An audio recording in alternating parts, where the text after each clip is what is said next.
Często zastanawiasz się, jak można płynnie montować film w Afterze? Znajomi powtarzają ci, kup Maca, a na pewno montaż pójdzie ci płynniej? A co jeśli powiem ci, że wystarczy odpowiednio ustawić Aftera i cały proces montażu, żeby montaż był płynniejszy, a co za tym idzie, przyjemniejszy. W dzisiejszym filmie pokażę ci, jak wyciągnąć 100% twojego kompa i płynnie montować w Afterze. Ja nazywam się Mateusz Zawadka lub po prostu Mr. Drabi, a na tym kanale znajdziesz materiały związane z filmowaniem i motoryzacją.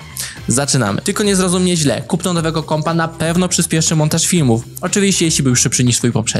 Ale to nie załatwia sedna sprawy. Ważna jest świadomość tego, jak zarządzać plikami, jak tworzyć kompozycję i jak ustawić renderowanie plików cache. Ja używam MacBooka Pro z procesorem M1 Pro, 16 GB RAMu i 1 TB dysk i na tym komputerze będę pokazywać ci wszystkie swoje ustawienia. Na tym komputerze też zmontowałem wszystkie dotychczasowe swoje filmy. Wchodząc w głąb szczegółów, na sprawny montaż nie tylko wpływ ma procesor, karta graficzna i duża ilość pamięci RAM, ale ogromny wpływ mają też dyski, bo na bieżąco odczytujesz z dysku materiał, na bieżąco renderujesz pliki podręczne i w idealnych przypadkach w dużych stacjach roboczych są nawet 3 dyski SSD.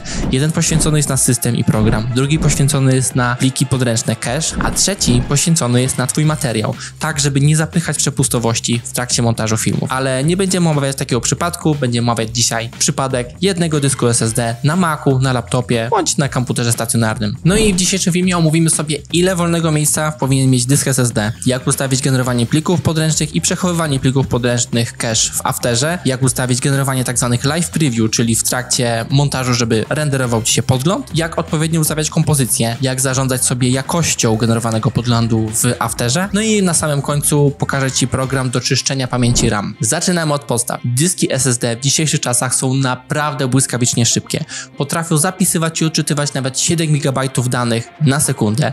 Dzięki nim możemy montować materiały 4K, możemy błyskawicznie zgrywać dane z karty, przesyłać ogromne ilości danych pomiędzy dyskami, ale za tą ogromną wydajnością jest bardzo cienka granica do drastycznego spadku wydajności. Dyski SSD powinny być maksymalnie zapełnione do 80%, bo powyżej tej wartości drastycznie spada ich wydajność. Sam nawet parę razy zapełniłem dysk SSD do 100% i niemożliwym było wykonanie nawet najprostszej operacji. Dlatego przed przystąpieniem do montażu zawsze opróżnij dysk, opróżnij pliki podręczne cache, wyrzuć jakieś niepotrzebne rzeczy, stare projekty przerzuć na inny dysk, tak żebyś przed przystąpieniem do montażu miał zazwyczaj około 50-60% wolnego miejsca na dysku, żeby w trakcie montażu, jak będą generowały się pliki cache, pliki podręczne, do których za chwilę przejdziemy, żebyś zawsze miał odpowiedni bufor. Przechodzimy do Aftera i od razu przechodzimy do Settings, Media and Disk Cache. I generalnie to ustawienie pewnie widziałeś już w niejednym filmie i tutaj nie odkrywam Ameryki. Po przestawieniu ustawień w tym miejscu jakby nie widać jakiegoś dużego wzrostu wydajności, ale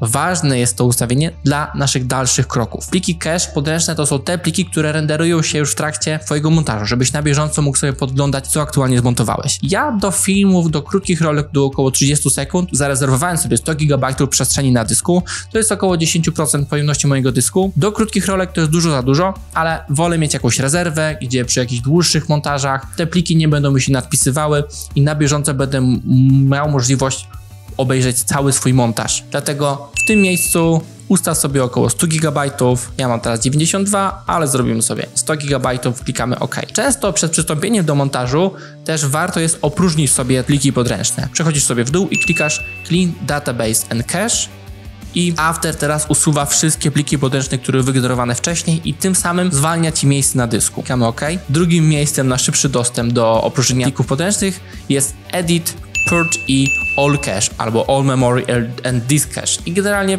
na samym początku, jak wiesz, że masz mało miejsca na dysku, kliknij sobie to, te wszystkie pliki podręczne ci się wyczyszczą. Jak widzisz, ja mam 92 GB plików podręcznych, więc klikam OK, żeby mi się miejsce na dysku opróżniło. I teraz zobacz, na dole jest taki pasek zielony, to pokazuje, że miałem wyrenderowane te pliki podręczne dla tego montażu. I teraz ten pasek zginął, bo nie mam już żadnych plików podręcznych i na bieżąco będzie musiał komputer znowu to wszystko wyrenderować. I przechodzimy dalej, bo jak widzisz, nie odtwarzam filmu, a podgląd renderuje mi się w tle. No i teraz cała kwintesencja tego płynnego montażu. Cache Preview. I przyznam szczerze, że nie widziałem jeszcze na żadnym filmie, który oglądałem na YouTubie, a obejrzałem ich całkiem sporo, tego ustawienia. I już od razu mówię, tłumaczę, o co chodzi. Przechodzimy sobie do Settings i Preview i tutaj mamy okienko odnośnie podglądu, jak on ma być generowany, jaka ma być jakość, jaka ma być jakość przy zbliżeniach, przy oddaleniach. I tak, pierwsze okienko to są szybkie podglądy przy adaptacyjnej jakości. Tego nawet nie będziemy używać. Czasem, gdyby Ci się zdarzało korzystać z tej opcji, ustaw sobie 1/8 i to w zupełności wystarczy. Przechodzimy dalej. Jakość przy podglądzie, kiedy zoomujemy. No to tutaj jakby ważne jest przy maskowaniu, przy dokładnym wycinaniu, czy przy trakowaniu. Ważne jest, żeby on był bardziej dokładny. Dlatego tutaj to ustawienie ustawiam na More Accurate. Zarządzanie kolorami i jakość zarządzania kolorami nie jest tak istotna przy podglądach, bo zazwyczaj jak robimy podgląd, no to już przy tej pełnej rozdzielczości, dlatego tutaj niech to będzie bardziej dokładne, ale z wyłączeniem plików podręcznych. Composition Switches, automatycznie włącz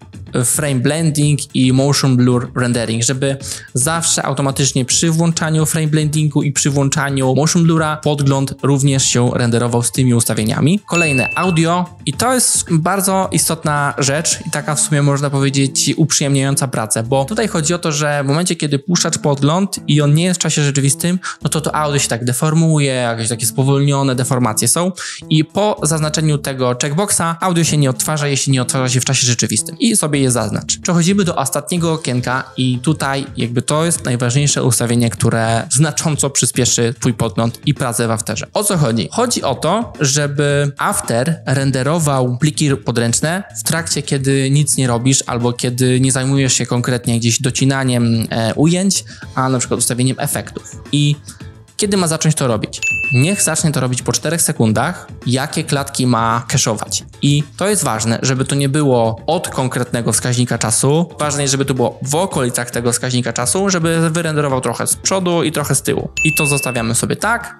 I jaki zakres ma cache'ować. No i generalnie jak robisz montaż, jak docinasz sobie muzykę, no to ustawiasz sobie cały obszar roboczy w miejscu, gdzie ma się zapętlać muzyka. I jakby chodzi o to, żeby podgląd renderował się tylko w tym zakresie, poszerzony przez ten konkretny wskaźnik czasu. I dlaczego konkretnie o ten wskaźnik czasu chodzi? Bo w trakcie, kiedy czasem montujemy, wychodzimy poza ten obszar czasu, no bo tam zazwyczaj jak ja montuję, to zostawiam sobie jakieś tam ujęcia, które może wykorzystam później i fajnie, jak one też w tle mi się wyrenderują, jeśli mam już cały timeline wyrenderowany, żeby mógł w czasie rzeczywistym sobie też popodglądać te ujęcia. Dlatego Work Area Extended by Current Time. I takie ustawienia sobie zrób, klikamy OK i przechodzimy do następnego. Ustawienia Aftera mamy ogarnięte, teraz czas zabrać się za odpowiedni workflow w trakcie montażu. Czas na ustawienia kompozycji. Jeśli montujesz materiał na social media, czy to jest Instagram, czy to jest TikTok, czy to jest YouTube Shorts, w żadnym wypadku nie montuj go w 4K. Oczywiście nagraj go sobie w 4K, w 50, 60 fps, żebyś miał możliwość bezstratnego dojechania czy spowolnienia tych ujęć, ale absolutnie nie ma żadnej konieczności, żebyś montował je w 4K. Dlaczego? Dlatego, że na przykład Instagram w specyfikacjach do uploadowania rolek podaje idealną specyfikację jako Full HD 30 fps, a dodatkowo, jeśli montujesz w 4K, dodatkowo obciążasz swój procesor i komputer, bo pliki podręczne też będą renderowały Ci się w 4K. Kolejna sprawa to klatkarz. Klatkarz ustaw sobie na 24, 25, 30 fps, a nie na 50 lub 60. Nie ma takiej konieczności, bo dodatkowo dajesz swojemu procesorowi drugie tyle klatek do wyrenderowania do podglądu. Oczywiście docelowo, jak chcesz dodatkowej płynności nadać swojej rolce, no to możesz wyrenderować go sobie w 50 czy 60 fps, ale w trakcie montażu sugeruję, żeby to było 24, 25, 30. Generalnie najlepiej 30 fps. A jak to ustawić w Afterze? Przechodzimy do kompozycji, klikasz sobie prawym w ustawienia kompozycji lub New Composition i tutaj wprowadzasz 1080 na 1920 i framerate 2997 lub 25, jeśli montujesz w PAL-u, lub 23976, jak chcesz to zrobić bardziej filmowo w 24 fps. Klikasz OK, w takich ustawieniach tworzy nam się kompozycja. Dobra, te ustawienia kompozycji już mamy, czas przejść do ustawień jakości generowanego podglądu w trakcie montażu. Przechodząc do Aftera, masz tutaj taki piorunek i ten piorunek pokazuje, w jakiej jakości ten podgląd będzie się generował. Sugeruję ustawienie Final Quality. Po lewej stronie jest taka lista rozwijalna, w której masz jakość generowanego podglądu. I tutaj pod Final Quality masz Adaptive Resolution, zupełnie nie polecam. W trakcie odtwarzania on generuje od najmniejszej rozdzielczości do coraz większej. Niepotrzebnie to zapycha kompa. Wireframe to jest bardziej przydatne przy animacjach, raczej nie będziemy z tego korzystać, nie będę tego omawiał. Po lewej stronie jest lista rozwijalna z jakością, która się generuje w Afterze. Full to jest pełna rozdzielczość, Half to jest półrozdzielczość i w przypadku teraz kompozycji, jaką mamy, czyli 1080 na 1920, czyli Full HD, jakość, który się generuje w Full to jest Full HD, tu jest połowa tej rozdzielczości, 1/3 i 1/4. Na samym dole jest jeszcze opcja Custom i ja przyznam szczerze, że korzystam z tego customa przy montażu na moim Macu. Renderujemy co 8 pikseli w poziomo i pionowo. Sugeruję ustawić sobie takie ustawienie. No i teraz tak, w trakcie montażu sugeruję korzystanie z Third Quarter albo nawet Custom. No ja na swoim Macu, jak już wspomniałem, korzystam tak naprawdę przy montażu z tego ustawienia Custom. Dzięki temu szybko mi się ten podgląd generuje i mogę na bieżąco sobie oglądać zmiany. Tym trudniej komputerowi jest wygenerować podgląd i więcej efektów nakładasz. Także im mniejsza jakość, tym lepiej i szybciej będzie ci się pracowało. Oczywiście warto jest przeskakiwać i przeklikiwać się pomiędzy tą jakością, bo na przykład do robienia masek, czy rotoscopingu, czy trakowania przy stabilizacji, no potrzebujemy tej pełnej rozdzielczości, żebyśmy precyzyjnie wykonali te czynności i dlatego warto jest się przeklikiwać albo przez tą listę rozwijalną Full, albo za pomocą skrótów klawiszowych jak Command Option J, to jest przechodzenie na Custom i Command J to jest pełna rozdzielczość. Ja przygotowałem takiego fajnego, podręcznego PDF-a, w którym rozpisałem wszystkie przydatne skróty klawiszowe w Afterze. Link do pobrania tego PDF-a jest w opisie. Ale jeszcze kolejna rzecz, jeśli chodzi o ustawienia jakości tego podglądu, to zwróć uwagę, że po przeklikiwaniu się pomiędzy kompozycjami ta jakość ustawia się zależnie do kompozycji, bo w tej głównej kompozycji mam full ustawienie, a w drugiej kompozycji All Shots mam już custom, a jak sobie ustawię tutaj powiedzmy połowę, no to tutaj cały czas zostaje full. Także weź to pod uwagę w trakcie, kiedy będziesz się przepinał pomiędzy kompozycjami w trakcie montażu. Jak już ogarnęliśmy Aftera i brakuje nam dodatkowej mocy, no to ja mam jeszcze taką sprytną aplikację, która nazywa się Memory Diag. To jest aplikacja stricte na Maca, dostępna jest na App Store. Na Windowsa myślę, że też coś powinno być, ale jakby nie używam Windowsa, więc nie wiem, jak aplikacja taka może się nazywać. Generalnie to jest aplikacja, która monitoruje aktualne użycie pamięci RAM w komputerze. No i ja na przykład przed wygenerowaniem podglądu, czy przed wystabilizowaniem przez Warpa jakiegoś klipu, często sobie przychodzę do tej aplikacji, klikam sobie przycisk, żeby oczyścić pamięć RAM ze zbędnych jakichś plików i dopiero wtedy przystępuję sobie do wykonania danej czynności. Często dzięki tej aplikacji też można pozbyć się komunikatu, że brakuje Afterowi pamięci RAM, ale jeśli na przykład nie możesz się pozbyć takiego komunikatu, no to wtedy wyłącz sobie Aftera,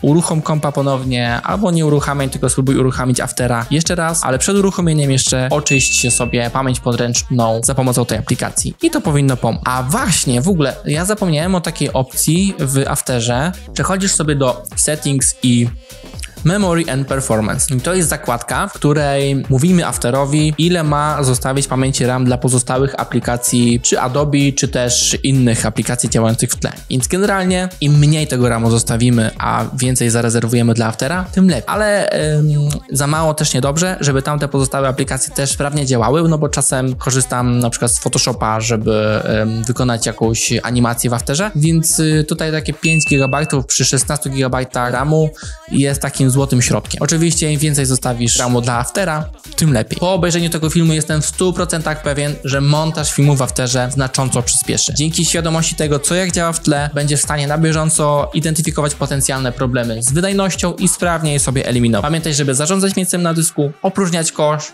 i dbać o odpowiednią jakość generowanego podglądu w Afterze. Koniecznie daj znać w komentarzu, czy te wskazówki Ci pomogły. To wszystko na dzisiaj. Piąteczka, na razie.